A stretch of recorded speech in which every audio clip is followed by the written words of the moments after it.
angeke angeke sizwe ngabo angeke sizwe angeke sizwe ngabo angeke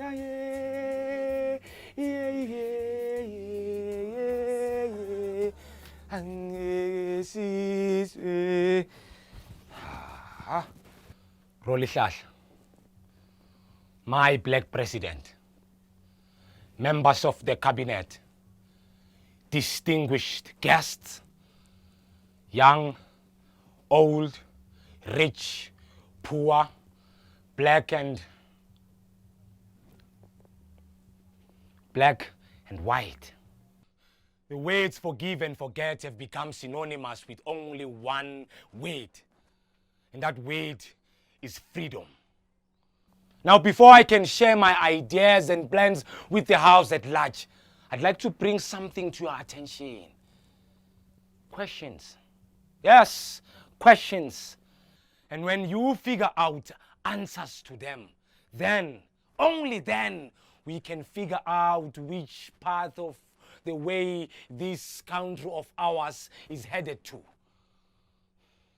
Questions like, is every single South African going to suffer from an illness of memory loss? Are all black people in South Africa born so that they could forget? And how do we forget? Huh? How do we forget if the oppressors are now turned into souvenirs by the very same government of this country? And forgiveness. Do we really need to forgive? Do we really want to forgive? And if so, who should be asking for forgiveness? And for what good reason? Because I know D.F. Malan should be asking for forgiveness. Foster should. Botha and Verwoerd should be asking for forgiveness. Yes, they should be sorry that they laid their stinking feet in this beautiful country of ours and colonized it. Became superior. They became superior and turned our forefathers into slaves. So you see this freedom, Mr. President, this freedom right here is not what we need. All we need is revenge, man. We need revenge.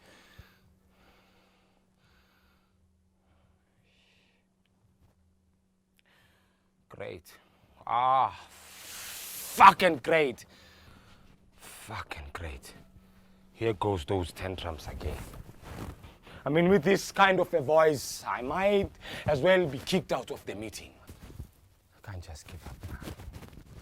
Let me do this thing once and for all. Tata, I am not a politician. And it will give me great honor if the House doesn't compare me to one as well. I'm just a son of man who's trying to recover from the wounds of racial segregation policy that has given me a name that freshens up my wound each and every time someone calls me by it. In essence, I'm just an innocent black man who's been a victim of apartheid for far too long. I'm a man who needs answers to questions that the justice system of this country has ignored for some time.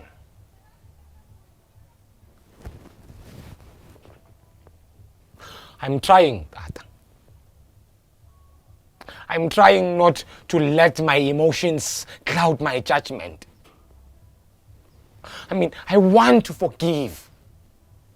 Believe you me when I say I want to. But my mind is not making it simple for me. You see, my mind is not making it simple for me because the question is, what if, man? What if this country is a woman who once fell pregnant and gave birth to apartheid? Who unfortunately passed on And seeing the need to replace her, she once again fell pregnant. And this time she names her Freedom. Now tell me, would this woman be ready to be a mother to this child?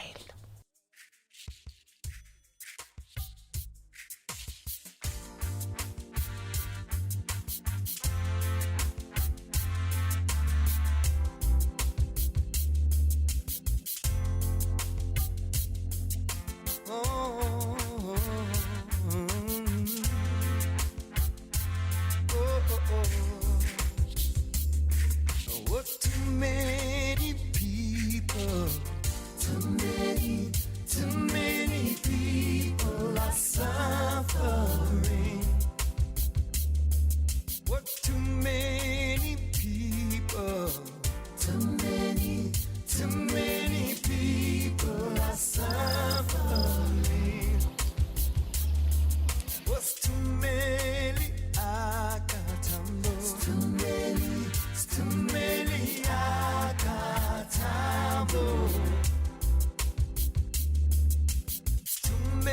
People are not prepared to forget. Not because they are in denial, but for the mere fact that we find our identities in the past. Our history makes us who we are as a black nation in South Africa. People are suffering. Much too many people. Too many people are suffering. Besides, Mrs. Leon, Robert is coming home today for the weekend. Oh, is it? Yes, and I would much rather spend my time with my kids and my husband. Thank you very much. So, what about your mother? Is she going to come to see the kids?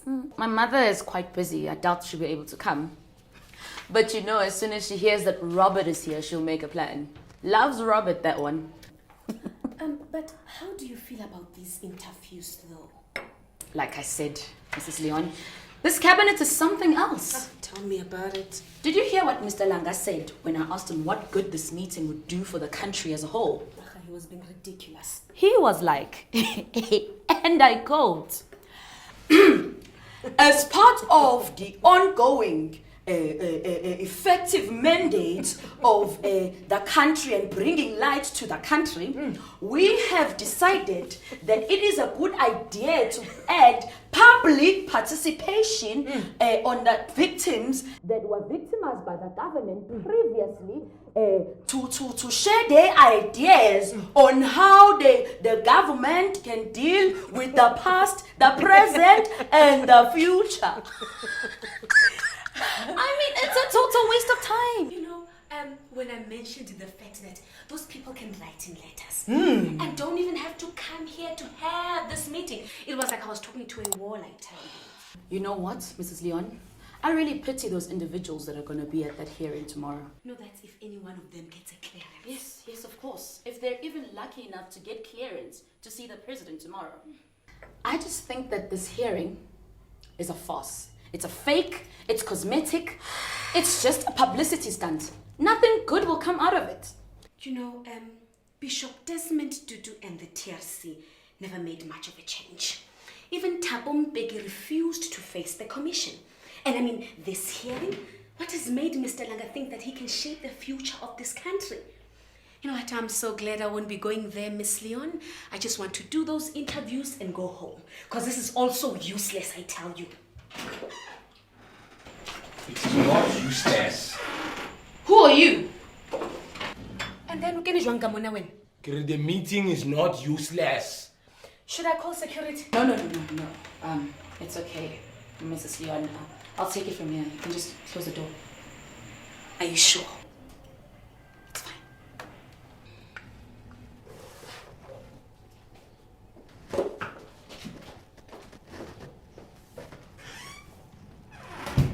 But now that's useless, man. Why close the door? I heard everything that you spoke about. How long have you been standing outside my door for? Long enough. What did you hear? Everything. You were not supposed to hear that. Nobody was supposed to hear that. So what was I supposed to hear? Or what was I supposed to do? I mean, people could hear you from across the street, for crying out loud. Who are you and what brings you to my office, sir? Isaac Mukubung. The name is Lehlohonolo Mukubung. What a coincidence. My maiden name is Mukubong. But you know, in this country, everybody's related to everybody just because they have identical surnames. I don't get it. But you can call me Mrs. Williams. I am here for the meeting, Mrs. Williams. Oh, you mean the screening? Please, have a seat. I was told that I and some others who I have been invited have to come and see the lawyers to advise us on the law before we meet with the president and his cabinet tomorrow. Yes, of course. But that's not all there is to it. Okay, so the people that are going to go see the president are those who have been given clearance. That's why I must screen you. Okay, so you say that your surname is Mukubong, Yes, Lehlohonolo Mukubung. right? Lehlohonolo Mukubong. No, sir. I do not have a Lehlohonolo Mukubong here. How come, ma'am? I don't know, there must be some misunderstanding. Bebutle, is there any Isaac on your list? Isaac. Isaac Yankees, yes. Yes, that's my name. And who's Lehlohonolo Mukubong? It's my biological name. I think there's a misunderstanding here. So here's what I'm going to do. I'm going to call in Mrs. Leon and she should be able to sort out this whole confusion with your name. Confusion? Confusion? Of course, man. My name and everything about my identity is part of the reasons why I got chosen to be part of this meeting from the first place, woman. Are you saying you don't know who you are, sir? I know exactly who I am. I just happen to have lost my true identity and the people I strongly care about along the way because of the system, because of white people. I don't understand. You hate white people that much? I hate all white people in South Africa, man. I hate all white people in this country. I've been tormented by white people for the rest of my life. Interesting. Tell me, have you ever heard of the concept forgive and forget? Get into it. Well, some people say that for Black South Africans, what's more important is forgiveness more than the truth. When all that is a lie. Because I'm different. I am different. And I'll forever remain angry at white people. But what does that have to do with your name? It's got everything to do with my name, Miss Leon. It's got Mrs. everything Williams. to... Mrs. Williams, sorry. It was in the early 50s when it all began. When what began? What are you talking about? Lawyer Raquel. Surely you know your history more than anybody else. I do. A bit. So now tell me, what is the name of the grand apartheid law that was introduced in that year? It might be the Immorality Amendment Act, the Populations Registrations Act, the Suppression of Communism Act, the Group Areas Act? Yes, the Group Areas Act. Now you and I know that homelands were formed and people were forcefully relocated to them, right? Yes, you're right. Depending on your race. Those were forced removals. And they were everywhere across the country. We received eviction notices about our pending forced removals from our homes. You know, we knew that the government was coming for us. We waited for them. We woke up every single morning waiting for them to show up. We barricaded the main road with burning tires, you know, huge rocks and trees. Everybody was there. Men, women, and children. But why did you do that? Why didn't you just let the law take its course? We couldn't, Miss William. I mean, we had built relationships in the townships. We had families and friends there. To an extent, you're right. You know, the act displaced hundreds and thousands of people, breaking families, friendships, and communities. Too many people are suffering. Too many people are dying. Too many people are dying. Too many people are dying. Angeke sizwe ngabo. Angeke sizwe ngabo. Angeke sizwe. Too many people are dying. Angeke sizwe ngabo. Angeke sizwe. They can't tell us nothing. They can't tell us nothing. As long as we have ourselves, we will tell us what we want to. You see, I'd rather be directed by someone in my own crew than be directed by you. You are an enemy. So how can you come and tell me something? They can't tell us shit, man. Angeke sizwe ngabo. Too many people dying. Is everything okay, Mrs. Williams? Yes, of course. Everything is fine, Mrs. Leon. Isaac here was just expressing how he has felt. It's fine.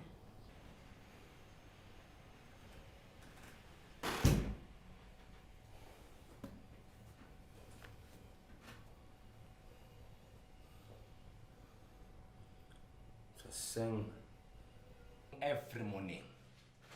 We waited and waited and waited for them to show up, but they never did.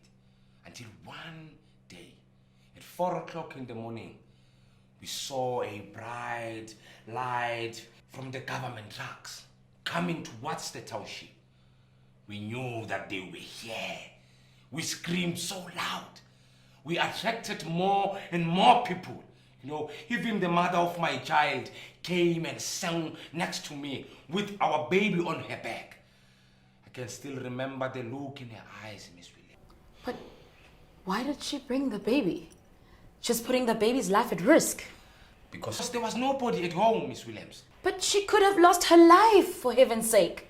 Weren't you afraid you were going to lose your lives, let alone the babies? We were prepared to die. Everyone was prepared to die.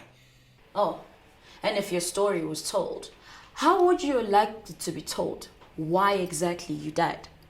When you tell people that we died for peace, you tell them that we died for peace, Miss Williams. And you see, before we knew it, the trucks were here. They just stopped in front of us, and heavily armed men jumped out with their rifles, and they pointed them to us. Strange enough, nobody ran, Miss Williams. Nobody ran. See, there was this white security man who pulled out a loudspeaker and ordered us to disperse. And we couldn't. We sang and sang and sang until they opened fire. You see? Everything around me was unreal. My world was turned upside down. See, there were screams everywhere, from women and children running for their lives. When I turned, there were people everywhere. People all over the streets. There were people lying all over the streets. Some were bleeding and others were dead. You see, Miss Williams, from a distance, there was a woman who was lying down, face down with a towel on her back. Her baby did not fall far from her. And she was crying so hysterically. It would be foolish of me to ask if she was still alive. No. They were not dead. They were still alive. I mean, the woman might have fell and slipped and became unconscious. I just ran to them. I ran to help them, you know. Were you able to identify who they were exactly? Yes. The woman was the mother of my 2-year-old daughter. See, I ran to help them, Miss Williams. And then I noticed a little girl. She was about 1 or 2 years old. I mean, that dress looked familiar. See, I went there. And there was a wound on my daughter's thigh. I took the towel and I picked up my daughter and I wrapped my daughter with that towel and I put her on my back. I went and picked up the mother. Well, the mother was a bit heavy, but I eventually picked her up and we went home. At least you're safe now. Not for long. Just when I laid them on top of the bed, I heard a loud bang on the door and windows. Who was it? It was the security man. Did you let them in? No, of course not. They just kicked the door in. And I quickly rushed to them to avoid them seeing what was happening in the bedroom, Miss Williams. Did they see them? No. They just asked for my passbook. And? I was so afraid. I was so afraid, so I gave it to them. At least. Then they handcuffed me. Handcuffed you? Why? What did you do? Apparently I was not black enough. Apparently I was something that they have never seen. Apparently I was not a black man. They whispered to each other. So they handcuffed me and took me into their van. And then what about your family? That was the last time I saw them. Because when I came out from the official board offices, I came out with a new DOM pass. The official board had concluded on your identity. Yes. I was now Isaac Janchis, a dark-colored man who speaks Sesotho so fluently. Did they eventually let you go? Yes. But they took me to their van. They took me to the government mortuary. At the government mortuary? Why? To identify their bodies, obvious, Miss Williams. The people from my township who were involved in the boycott, the people who were shot in the boycott on the day of my arrest. And how was the experience for you? Sad. So sad. You know, when we arrived at the government mortuary, there were bodies everywhere. There were bodies everywhere. You know, young men, young, old people, and everyone. There were just piles of dead bodies next to the door. Did you identify anybody you knew there? Oh, I noticed a little girl. Her face was innocent, Miss Williams. She was wearing a dress that looked familiar. She was wearing one shoe. I mean, I've always seen that shoe in my house. And when I lifted up the dress and she had a wound on her thigh. See, that was my daughter. So it just confirmed, it confirmed to me right there on the spot that it was her. And it means her mother is somewhere on those shelves. See, I I kneeled down on my knees. And one of those security men came back and touched me on my shoulder. It must have been hard for him to see you in that situation. No, Miss William. She was just a cold and heartless white dog. He told me that it was my time to go. To go? To go where? Home. Home. See, I was accompanied by 2 policemen on my way there.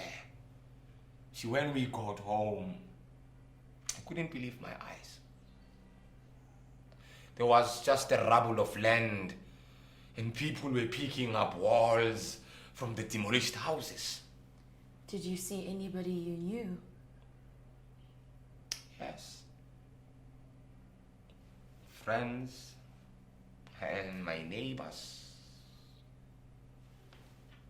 But I couldn't think straight. I couldn't see anyone of my family there.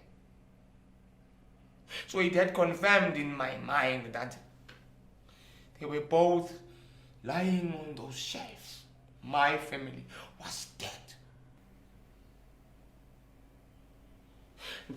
One woman just came running and shouting my name and Hakamiela Shoko. I just went back into the truck. I was so devastated. And we were taken to a farm to work there. That must have been terrible for you. May I call you Lehlonolo? You are more than welcome, Mrs. Williams. Now, shall we proceed? Of course.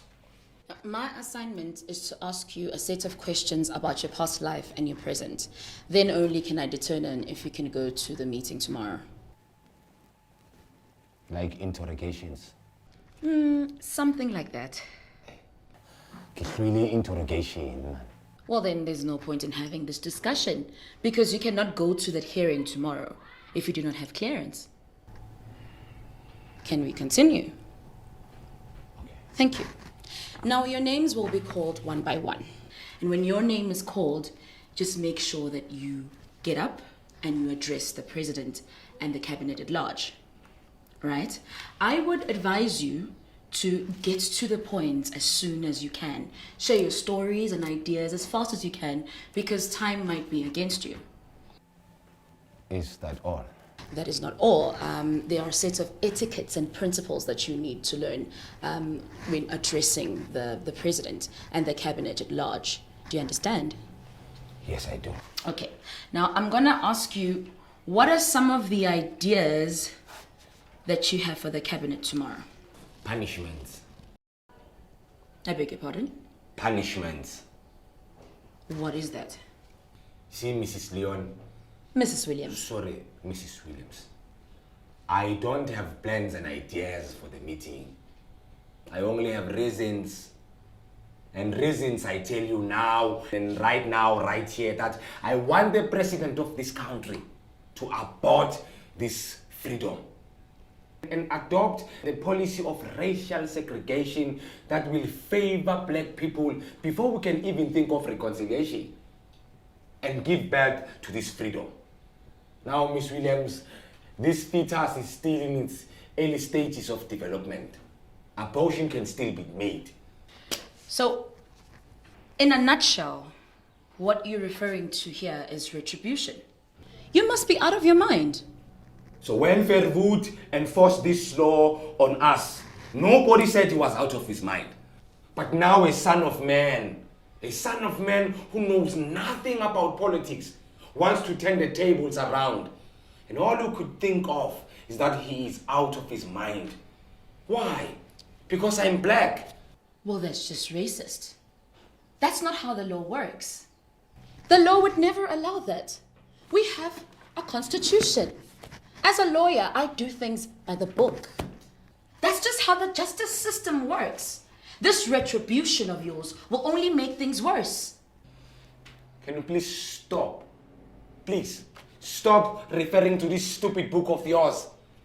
Did this stupid book of yours that you highly respect say that white people could do that to black people? No. So what happened to the scripture that says, do unto others as you would want them to do unto you? And besides, retribution is just an insensitive word. I call it punishment, not retribution. What's the difference? How are the two different? It's not the same thing. Let's take 2-year-olds playing together on the dusty streets of South Africa. Come on, let's name them. Humphrey and Brian. No, man. Sizwe and Bongane. But you just said names. Yes, names, not English names. Let's suppose Sizwe kicks Bongani hard on his knee that he burst out into tears. And then Bongani runs to his mother, you, to tell you what had just happened. And you take your son by his hand and take him back to where everything happened. And please, remember, by the time you take him back, the crying hasn't stopped. But as soon as you tell your son to kick Sizwe as hard as he can, he stops crying as soon as he sees him crying. Why is that? Retribution? No, Mrs. Williams. It's not retribution. It's evenness. Because your son can see now that they are on the very same level. But how is that different? I do not get it still. I'm very much glad that you asked. You see, Mrs. Williams, revenge is a childhood daydream. Properly speaking, there's nothing called retribution. So, you commit revenge because you are powerless. And because you are powerless, as soon as the sense of importance is removed, desire evaporates also.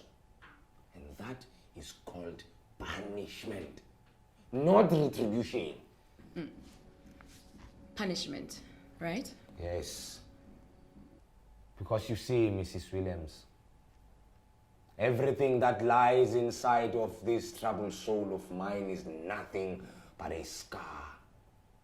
A scar that needs a cruel infliction of pain so that it can get healed.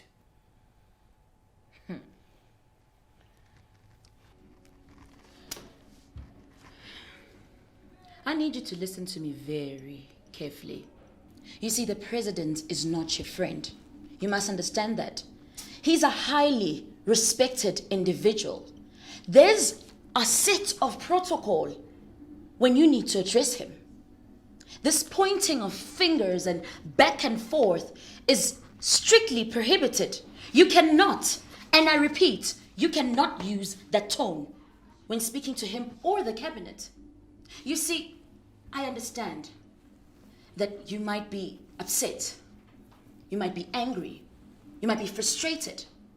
You must remain calm and humble at all times. But you know that's highly impossible, That's Mrs. Williams. very possible indeed, Letlehonon.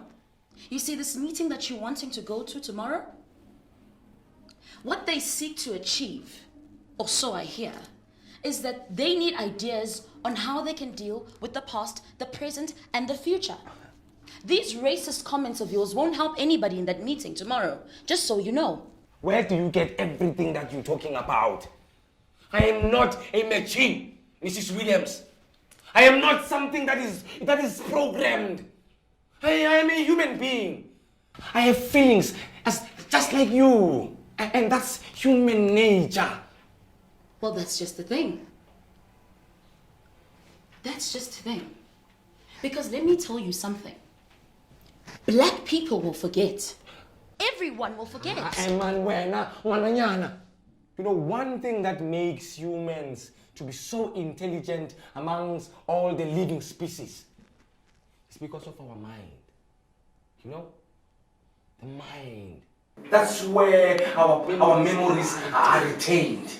It's not easy to get rid of them. But memories are something else. See, they're like stones. Only time and distance can erode them. Of course. What do you expect? Like, what do I expect? Like, what do I expect, Mrs. Williams? A trip is expected. A child is expected. Forgetfulness is expected. An invitation is expected. Those are expectations. Memories aren't expected. They just come. Meaning? Meaning we can't just forgive and forget how the justice system made us to feel all this time. Yes, of course we can. I personally forgave those white security men for what they did to my father. Your father? What happened to your father? My mother tells me that he died in the struggle. Now, if I was able to forgive them, how is it so hard for you to forgive South African white people? Because black people in South Africa did not forget. How can we forget? And how can we forgive them? We were forced to be compelled to live in a fake state of normality and equality. Everything around here is fake, Mrs. Williams. Blacks and white are not the same. And we will never be the same. Blacks and whites are not equal, and we will never be equal. Never. We are the same in the sense that we breathe the very same air without renting it. But in other things, there are much more different levels amongst us. No. You must understand this. I work according to the book. The Constitution is the supreme law of the country. It provides legal foundation of the existence of the republic. I have forgiven Mr. Mokubung. Just stop, Mrs. Williams. Please, I'm begging you. Just stop referring to this stupid book of yours. Stop referring to this stupid book of yours. Who taught you this? I studied law at the Florida State University. Overseas. Yes, it was a scholarship. How did you get to fly outside of the country? My mother worked for a very kind white lady. Her name was Miss Elizabeth. And, you know, she was very fond of my mother. And when she moved to the States, she asked her to come with, to continue taking care of her. So that's where you got married. What do you mean? The ring on your finger. Oh.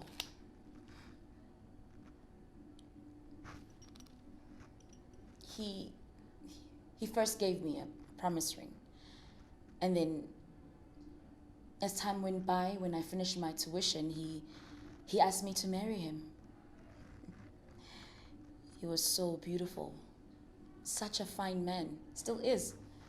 You know, I really don't regret saying yes when he asked me to be his wife. That's nice of you, Mrs. Williams. I'm very happy for you. Thank you. Thank you very much. Now, back to work. Where were we?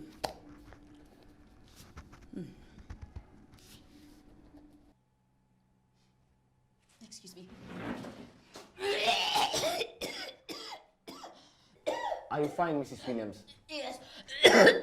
Yes, I'm fine. Do you need water or something? I can just go and get it for you. No. It's okay. It's okay. I'm fine.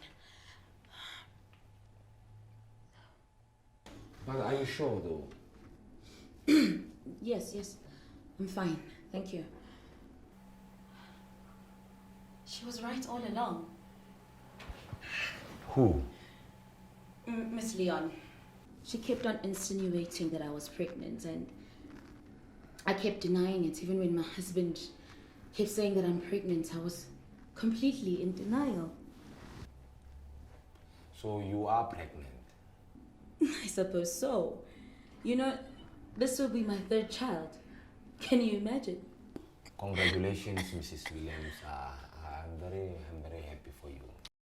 Mr. Mokubong, I understand that you've already pushed in punishments. You've already proposed that, but I'd like to know some other plans that you have for tomorrow. Reasons. Ah, reasons. You want the government to abort this freedom. Yes, yes. Because in 1955, the African National Congress sent out 50,000 volunteers into the townships and the countryside to go and collect freedom demands. Am I right, Miss Williams? You're correct. That was the era that gave birth to the Freedom Charter. Of course. Because black people in South Africa were sick and tired of racism. That's why we gave the volunteers whatever they wanted to hear. But they were taking direction from any person that they could come across, if you ask me. So what's your point exactly?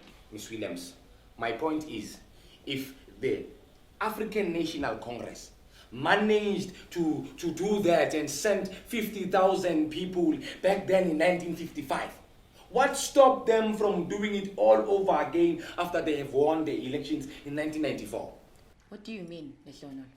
Meaning sending out 50,000 and more volunteers into the township and the countryside to collect demands. What demands are you Black talking demands, Mrs. Williams. For what good reason? Because the government of this country didn't come to us. They didn't come to us and ask us. They were supposed to ask us that is this the freedom that we've been waiting for? Now you know that's impossible, right? So how was it possible back then in 1955? But that's different, Lehlono. How is it different, Mrs. Williams? You see, when I laid my feet back there in Boompla's farm, when we arrived there in a truck, when that white couple came to pick and choose workers to work at the farm that they owned, I was selected to go and work inside the yard as a garden boy. Now, I was not different from all those other men right there in the truck. But why are you complaining? At least you had work. Work? Oh, you call that work? Work? I wouldn't call it work if I were you. Why do you say that? It was a nightmare.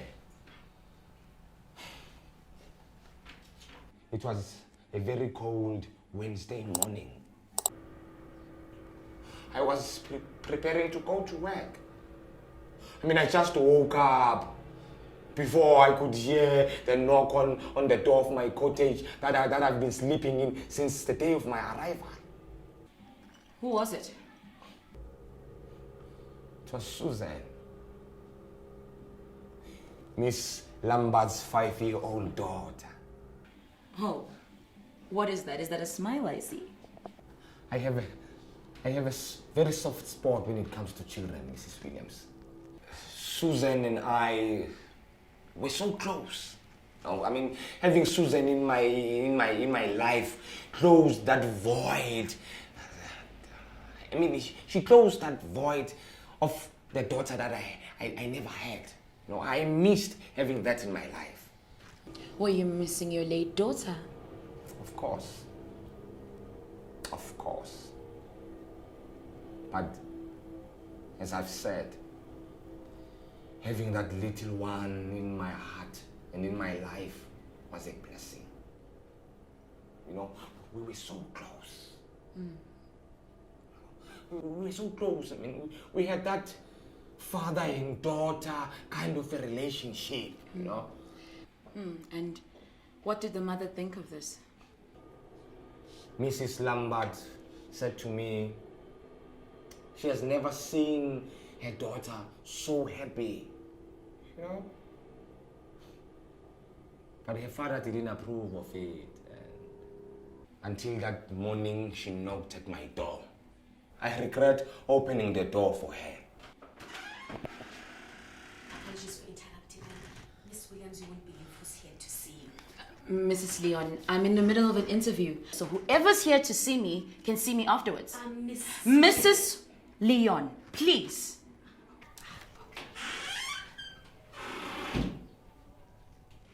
I opened the door for little Susan. And she was carrying a bucket and a paintbrush. Was she painting? Yes. Well, you know how naughty children are, you know. She went into the hardware and used that powder paint that I left at the hardware the previous day. And I took her, put her on the chair. I took the paintbrush and the bucket back into the hardware. And then I came back with the cloth to wipe out his face because he could barely see, you know. And moments later, Are you okay? I heard a knock on the door. And before I could answer, Mr. Lambert was inside. Oh, he must have been delighted to see you take care of his daughter. It's not like that.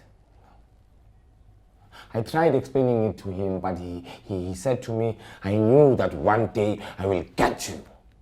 What did he mean? I was sentenced for rape. You were framed. It doesn't matter now. Unbelievable.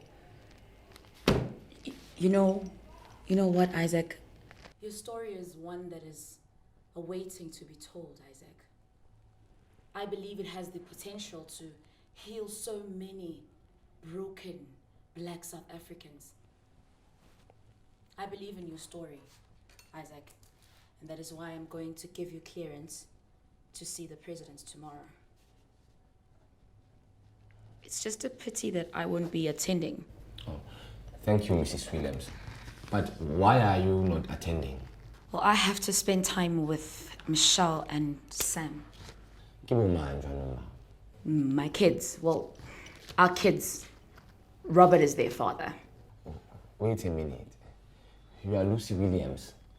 And there's Robert Williams, Michelle and Sam. Why do you have English names? Well, because Robert is English. Huh? My husband is a white man. So you want to tell me that you fell in love with a white man and gave him kids, and furthermore you named them with English names? Precisely. That's exactly what I'm saying. Is there a problem, sir? Yes, but how could you do that? It's called freedom of expression in my line of work. Ah, man, freedom's a food, Mrs. Williams. Freedom's a food, man. The president and his ruling party did not know which name suited best this era after apartheid was declared over. What are you even saying? Like they didn't know what to call this country. Meaning? Meaning they could have named this era a lot of things. Like what exactly? Like capitalism. Huh? Nepotism. Excuse me? Exploitation. Civilization. Capitalism. Communism. Or even worse, retardation. But does it even matter? I don't believe it matters. Because I have been married for 8 long years. And so long as my husband and I are in love, nothing will change that. 8 years? Yes. There's something wrong here. There's something wrong here. I mean, there's no mentally fit human being who can plan to be abducted and be raped for long 8 years. That's enough, Isaac. I think you're crossing the line now. Did you plan to have a white husband? What does it matter? Besides, nobody plans these things. Nobody plans who they fall in love with. And even if you did, things don't go according to plan. These things just happen. You see? My point exactly. That's my point exactly. When the National Party government enforced this law of apartheid in this country, they had everything planned and written down and they knew how it will work. You see? Now, apartheid was planned. It had a legitimate framework. Everything about apartheid was planned. So was freedom. No. Freedom was not planned. Freedom just replaced the policy of apartheid and gave black people service delivery. Everything about freedom is based on apartheid's foundation. And that is why I say we must go now. Go where? To the police station. To arrest that man you call a husband for abducting you and turning you into a slave for the past 8 years. That is rubbish. I'm not going anywhere with you. I love my husband with everything that I have and everything that I am. And nothing you do or say will ever change that. With this kind of mentality that you have, I'm afraid I'm gonna have to cancel your approval for tomorrow's meeting. I'm sorry. You are sorry. You are sorry. You are sorry. Mrs. Williams, when I came out of prison that day, there were 2 white police officers waiting for me at the corner. They asked for my dom pass. I could hardly walk or talk because I had been shambled. And they took turns in slashing me with their donkey pins, and they never said I'm sorry. They took me and locked me at the back of their van and locked it, and they never said sorry. As my body was busy hitting the sides of the van as we drove on a rocky gravel road, they never said sorry. When they rolled my body like a stone on the rock or on the road, and they took me and dumped me in a dumping site to die there like a dog, they never said sorry. I woke up on a couch in a shack next to a black woman. She was having a bucket full of warm water. She had a cloth. She was wiping my face, cleaning the bleedings, cleaning the wounds in my body. She accidentally pressed one of the wounds so hard, and I screamed, I yelled. Just guess what she said. Just take a guess. She said, sorry.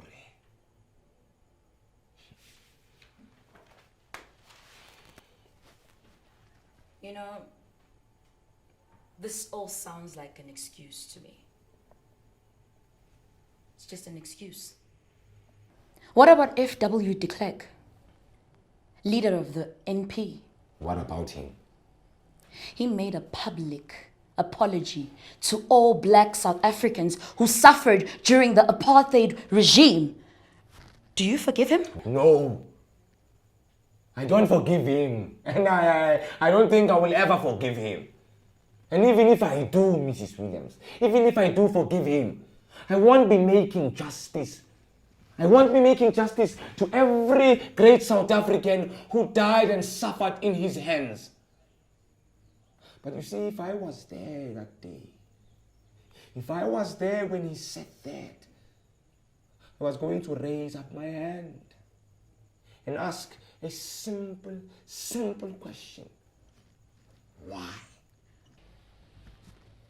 Why what? Why did they do it in the first place?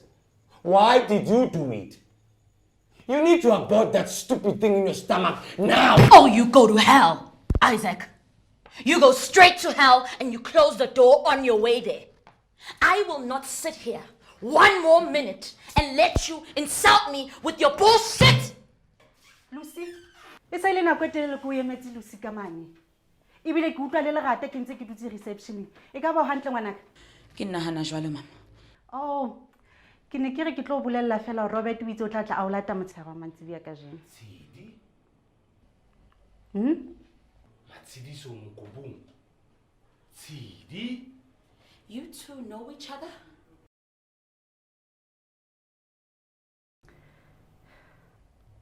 Mama.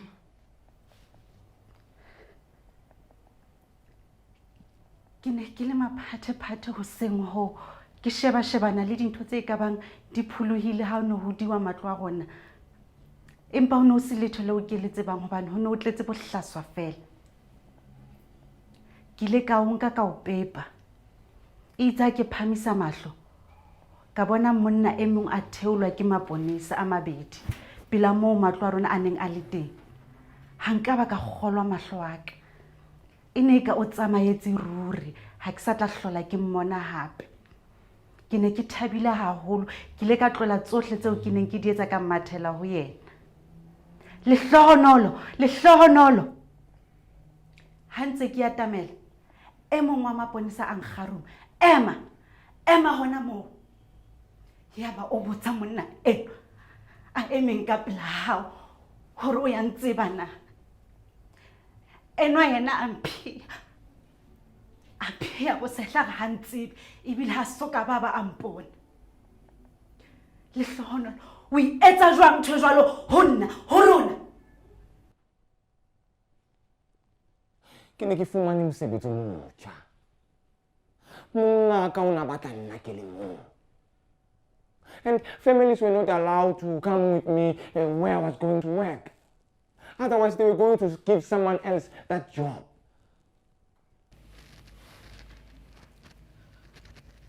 All my life, I grew up knowing that my father died in the struggle. How could you do that? How could you do that?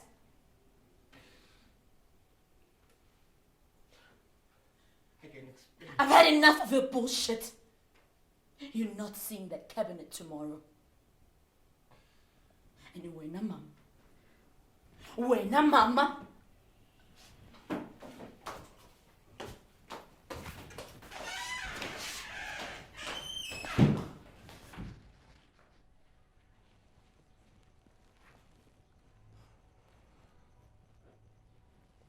Matshidiso. Lerato la pele yaka. Ho tswa botebong ba pele yaka hle.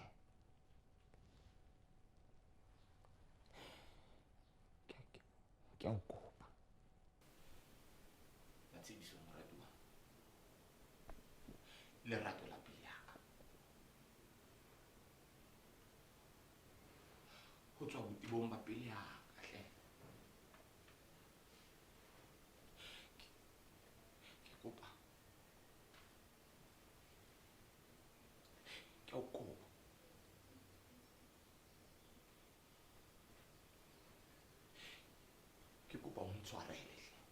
Wena wa bona wena o shwele mohla o ne o mphiha lehlohonolo.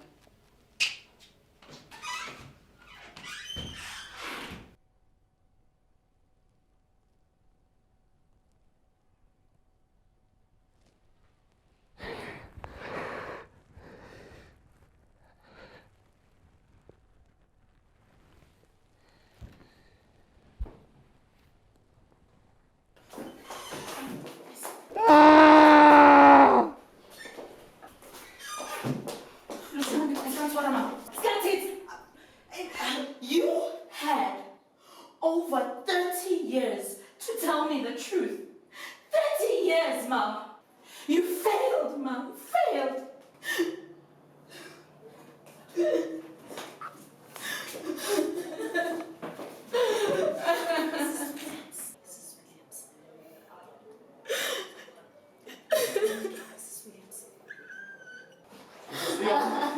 What's wrong? I heard people shouting from outside there.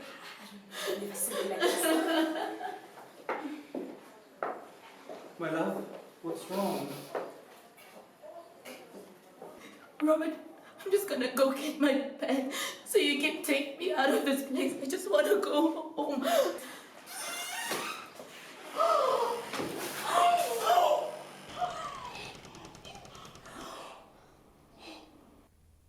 Who is this man? His name is Lehlohonolo Mokobo. Black people in South Africa remain angry and unforgiving. Some with traces of resentment towards white people. Of course, apartheid was indeed an extremely horrible act of humanity towards this country's natives.